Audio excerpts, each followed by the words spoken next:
2. It was the middle of the morning, and Winston had left his cubicle to go to the lavatory. A solitary figure was coming toward him from the other end of the long, brightly lit corridor. It was the girl with dark hair. 4 days had gone past since the evening when he had run into her outside the junk shop. As she came nearer, he saw that her right arm was in a sling, not noticeable at a distance because it was of the same color as her overalls. Probably she had crushed her hand while swinging round one of the big kaleidoscopes on which the plots of novels were roughed in.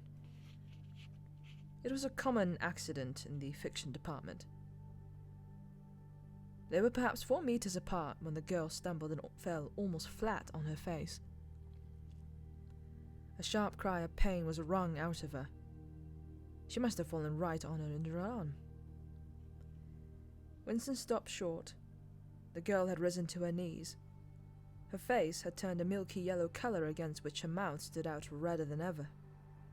Her eyes were fixed on his, with an appealing expression that looked more like fear than pain. A curious emotion stirred in Winston's heart. In front of him was an enemy who was trying to kill him. In front of him, also, was a human creature, in pain and perhaps with a broken bone. Already he had instinctively started forward to help her. In the moment when he had seen her fall on the bandaged arm, it had been as though he felt the pain in his own body. "You're hurt," he said. "It's nothing. My arm, it'll be all right in a second." She spoke as though her heart were fluttering. She had certainly turned very pale. "You haven't broken anything?" "No, I'm all right. It hurt for a moment, that's all." She held out a free hand to him, and he helped her up. She had regained some of her colour and appeared very much better. "It's nothing," she repeated shortly. "I only gave my wrist a bit of a bang. Thanks, comrade." And with that she walked on in the direction in which she had been going, as briskly as though it had really been nothing. The whole incident could not have taken as much as half a minute. Not to let one's feelings appear in one's face was a habit that had acquired the status of an instinct, and in any case, they had been standing straight in front of a telescreen when the thing happened. Nevertheless, it had been very difficult not to betray a momentary surprise, for in the 2 or 3 seconds while he was helping her up, the girl had slipped something into his hand. There was no question that she had done it intentionally. It was something small and flat. As he passed through the lavatory door, he transferred it to his pocket and felt it with the tips of his fingers. It was a scrap of paper folded into a square. While he stood at the urinal, he managed, with a little more fingering, to get it unfolded. Obviously, there must be a message of some kind written on it. For a moment, he was tempted to take it into one of the water closets and read it at once. But that would be shocking folly, as he well knew. There was no place where you could be more certain that the telescreens were watched continuously. He went back to his cubicle, sat down, threw the fragment of paper casually among the other papers on the desk, put on his spectacles and hitched the speaker right toward him. 5 minutes, he told himself. 5 minutes at the very least. His heart bumped in his breast with frightened loudness. Fortunately, the piece of work he was engaged on was mere routine, the rectification of a long list of figures not needing close attention. Whatever was written on the paper, it must have some kind of political meaning. So far as he could see, there were 2 possibilities. One, much the more likely, was that the girl was an agent of the thought police, just as he had feared. He did not know why the thought police should choose to deliver their messages in such a fashion, but perhaps they had their reasons. The thing that was written on the paper might be a threat, a summons, an order to commit suicide, a trap of some description. But there was another, wilder possibility that kept raising its head, though he tried vainly to suppress it. This was that the message did not come from the Thorpe police at all, but from some kind of underground organization. Perhaps the Brotherhood existed after all. Perhaps the girl was a part of it. No doubt the idea was absurd, but it had sprung into his mind in the very instant of feeling the scrap of paper in his hand. It was not till a couple of minutes later that the other, more probable explanation had occurred to him. And even now, though his intellect told him that the message probably meant death, still, that was not what he believed, and the unreasonable hope persisted, and his heart banged, and it was with difficulty that he kept his voice from trembling as he murmured his figures into the speak-right. He rolled up the completed bundle of work and slid it into the pneumatic tube. 8 minutes had gone by.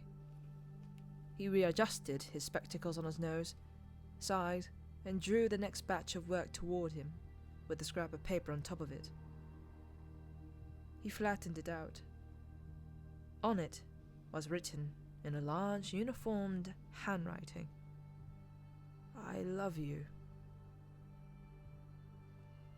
For several seconds, he was too stunned even to throw the incriminating thing into the memory hole. When he did so, although he knew very well the danger of showing too much interest, he could not resist reading it once again, just to make sure that the words were really there.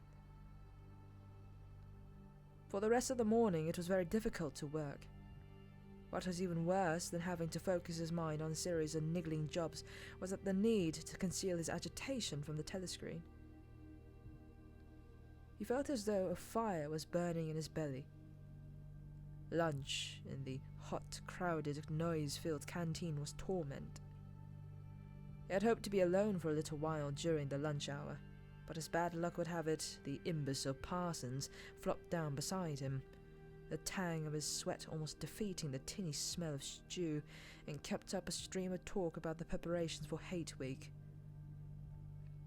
He was particularly enthusiastic about the papier-mâché model of Big Brother's head, 2 meters wide, which is being made for the occasion by his daughter's troop of spies.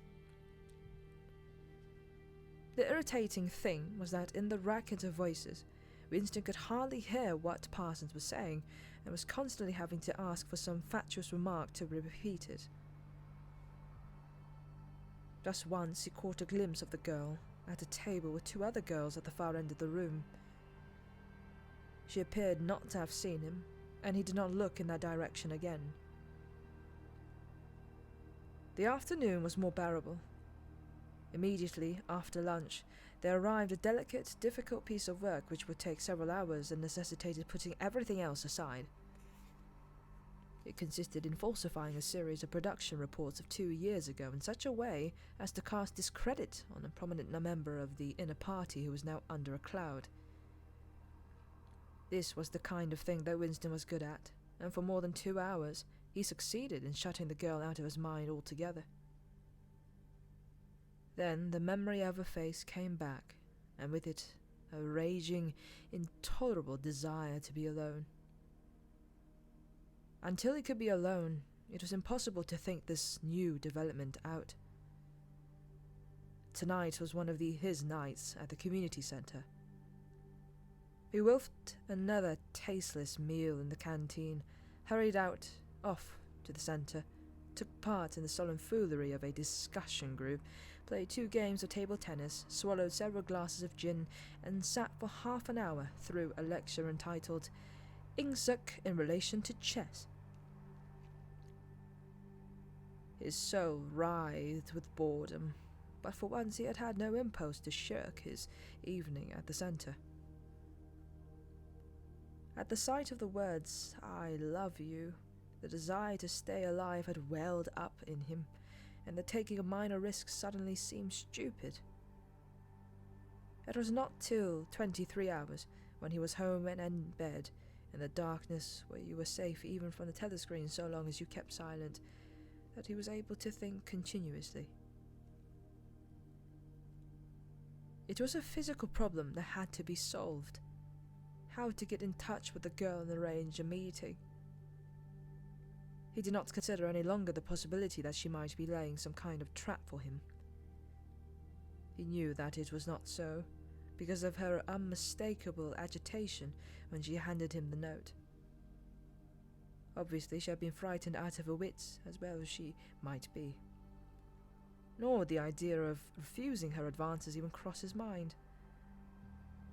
Only 5 nights ago he had contemplated smashing her skull in with a cobblestone, but that was of no importance. He thought of her naked, youthful body as he had seen it in his dream.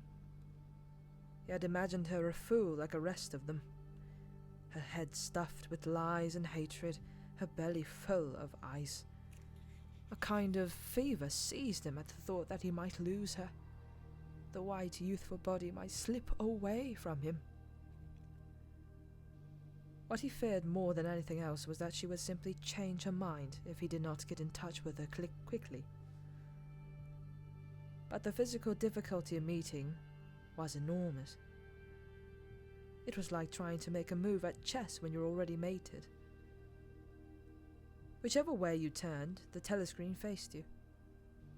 Actually, all the possible ways of communicating with her had occurred to him within 5 minutes of reading the note.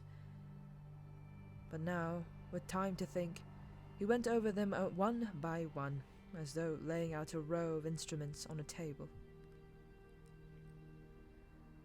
Obviously, the kind of encounter that had happened this morning could not be repeated. If she had worked in the records department, it might have been comparatively simple, but he had only a very dim idea of whereabouts in the building the fiction department lay, and he had no pretext for going there. If he had known where she lived and at what time she left work, he could have contrived to meet her somewhere on her way home. But to try to follow her home was not safe, because it would mean loitering about outside the ministry, which was bound to be noticed. As for sending a letter through the mails, it was out of the question. By routine that was not even secret, all letters were opened in transit. Actually, few people ever wrote letters. For the message that it was occasionally necessary to send, there were printed postcards with long lists of phrases, and you struck out the ones that were inapplicable. In any case, he did not know the girl's name, let alone her address. Finally, he decided that the safest place was the canteen. If he could get her at the table by herself, somewhere in the middle of the room, not too near the telescreens, and with a sufficient buzz of conversation all round, if these conditions endured for, say, 30 seconds, it might be possible to exchange a few words. For a week after this, life was like a restless dream. On the next day, she did not appear in the canteen until he was leaving it, the whistle having already blown. Presumably, she had been changed into a later shift. They passed each other without a glance. On the day after, she was in the canteen as the usual time, but with 3 other girls and immediately under a telescreen. Then for 3 dreadful days she did not appear at all. His whole mind and body seemed to be afflicted with an unbearable sensitivity, a sort of transparency which made every movement, every sound, every contact, every word that he had to speak or listen to, an agony. Even in his sleep he could not altogether escape from her image. He did not touch the diary during those days. If there was any relief, it was in his work, in which he could sometimes forget himself for 10 minutes at a stretch. He had absolutely no clue as to what happened to her. There was no inquiry he could make. She might have been vaporized, she might have committed suicide, she might have been transferred to the other end of Oceania. Worst and likeliest of all, she might simply have changed her mind and decided to avoid him.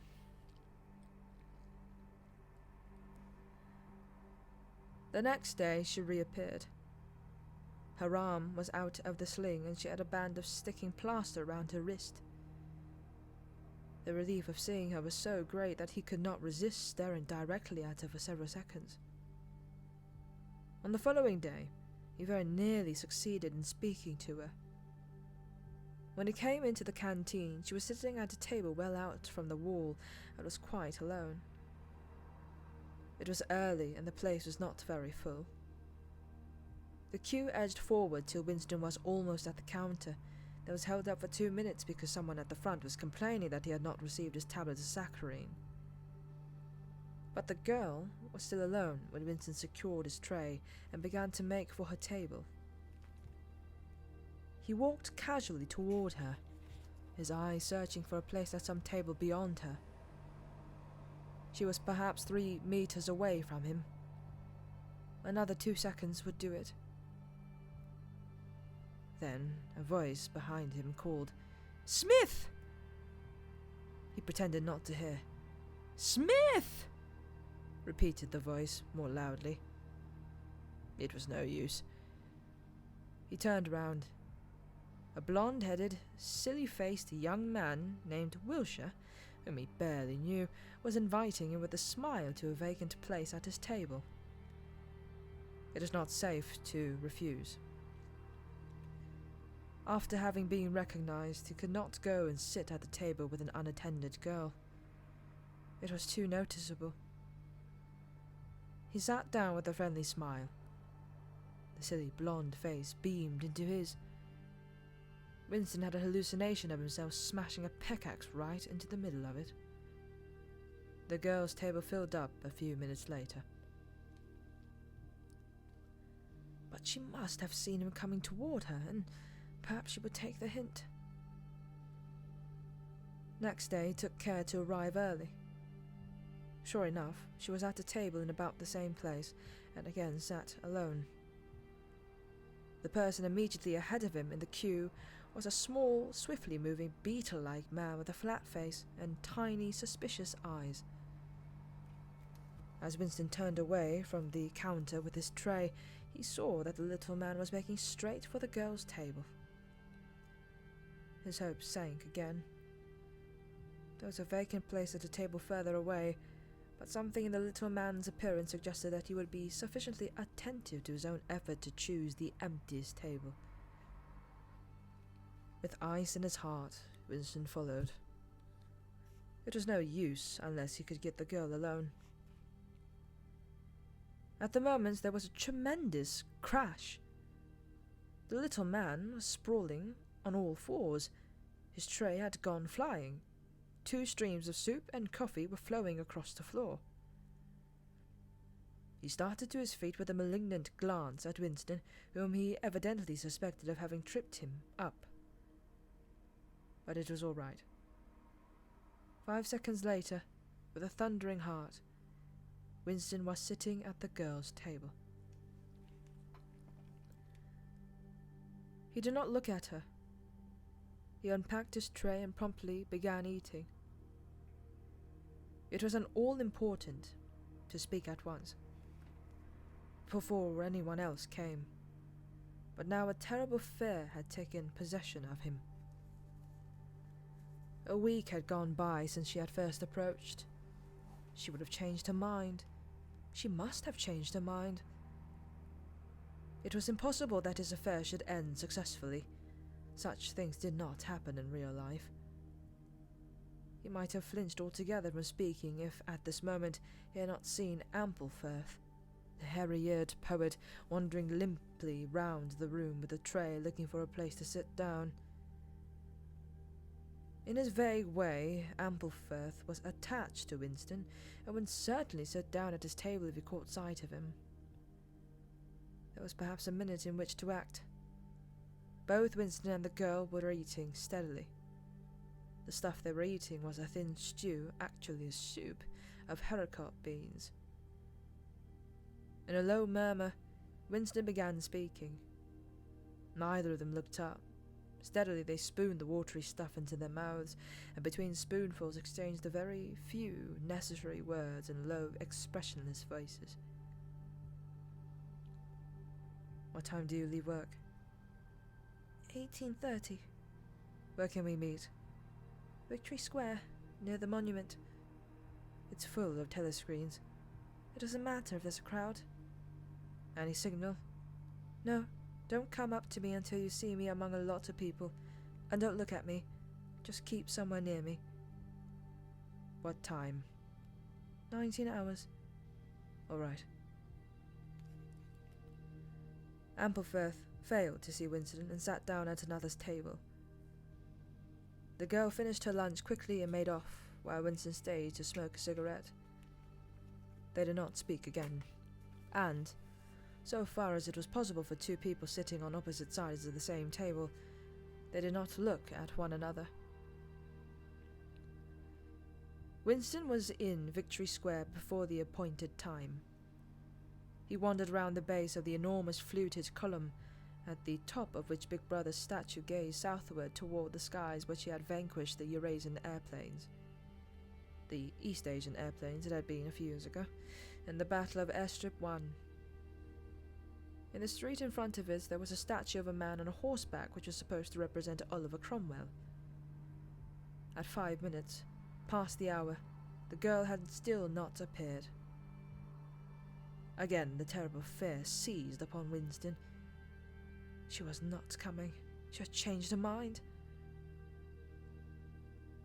He walked slowly up to the north side of the square and got a sort of pale-coloured pleasure from identifying St. Martin's Church, whose bells, when it had bells, had chimed, "You owe me 3 farthings." When he saw the girl standing at the base of the monument, reading or pretending to read a poster which ran spirally up the column. It was not safe to go near her until some more people had accumulated. There were telescreens all round the pediment. But at this moment, there was a din of shouting and a zoom of heavy vehicles from somewhere to the left. Suddenly, everyone seemed to be running across the square. The girl nipped nimbly round the lines at the base of the monument and joined in the rush. Winston followed. As he ran, he gathered from some shouted remarks that a convoy of Eurasian prisoners was passing. Already a dense mass of people was blocking the south side of the square. Winston, at the normal times the kind of person who gravitates to the outer edge of any kind of scrimmage, shoved, butted, squirmed his way forward into the heart of the crowd. Soon he was within arm's length of the girl, but the way was blocked by an enormous prole and almost equally enormous woman, presumably his wife, who seemed to form an impenetrable wall of flesh. Winston wriggled himself sideways, and with a violent lunge managed to drive a shoulder between them. For a moment it felt as though his entrails were being ground to a pulp between the two muscular hips. Then, when he had broken through, sweating a little. He was next to the girl. They were shoulder to shoulder, both staring fixedly in front of them. The long line of trucks with wooden-faced guards armed with submachine guns standing upright in each corner was passing slowly down the street. In the trucks, little yellow men in shabby greenish uniforms were squatting, jammed close together. Their sad Mongolian faces gazed out over the sides of the trucks, utterly incurious. Occasionally, when a truck jolted, there was a clank of metal. All the prisoners were wearing leg irons. Truckload after truckload of the sad faces passed. Winston knew they were there, but he saw them only intermittently. The girl's shoulder and her arm right down to the elbow were pressed against his. His cheek was almost near enough for him to feel its warmth. She had immediately taken charge of the situation, just as she had done in the canteen. She began speaking in the same expressionless voice as before, with lips barely moving, a mere murmur easily drowned by the din of voices and the rumbling of the trucks. Can you hear me? Yes. Can you get Sunday afternoon off? Yes. Then listen carefully. You'll have to remember this. Go to Paddington Station. With a sort of military precision that astonished him, she outlined the route that he was to follow. A half-hour railway journey, turn left outside the station, 2 kilometers along the road. A gate with the top bar missing, a path across a field, a grass-grown lane, a track between bushes, a dead tree with moss on it. It was as though she had a map inside her head. Can you remember all that? She murmured, finally. Yes. You turn left, then right, then left again, and the gate's got no top bar. Yes. What time? About 15. You may have to wait. I'll get there by another way. Are you sure you remember everything? Yes. Then get away from me as quick as you can. She need not have told him that, but for the moment they could not extricate themselves from the crowd. The trucks were still filing past, the people still insatiably gaping. At the start there had been a few boos and hisses, but it only came from the party members among the crowd, and had soon stopped. The prevailing emotion was simply curiosity. Foreigners, whether from Eurasia or from East Asia, were a kind of strange animal. One literally never saw them except in the guise of prisoners, and even as prisoners one never got more than a momentary glimpse of them. Nor did one know what became of them, apart from the few who were hanged as war criminals. The others simply vanished, presumably into forced labor camps. The round Mongol faces had given way to faces of a more European type, dirty, bearded, and exhausted. From over scrubby cheekbones, eyes looked into Winston's, sometimes with strange intensity, and flashed away again. The convoy was drawing to an end. In the last truck he could see an aged man, his face a mass of grizzled hair, standing upright with wrists crossed in front of him, as though he were used to having them bound together. It was almost time for Winston and the girl to part. But at the last moment, while the crowd still hemmed them in, her hand felt for his and gave it a fleeting squeeze. It could not have been 10 seconds, and yet it seemed a long time that their hands were clasped together. He had time to learn every detail of her hand. He explored the long fingers, the shapely nails, the work-hardened palm with its row of calluses, the smooth flesh under the wrist. Merely from feeling it, he would have known it by sight. In the same instant, it occurred to him that he did not know what color the girl's eyes were. They were probably brown, but people with dark hair sometimes have blue eyes. To turn his head and look at her would have been inconceivable folly. With hands locked together, invisible among the press of bodies, they stared steadily in front of them, and instead of the eyes of the girl, the eyes of the aged prisoner gazed mournfully at Winston out of nests of hair.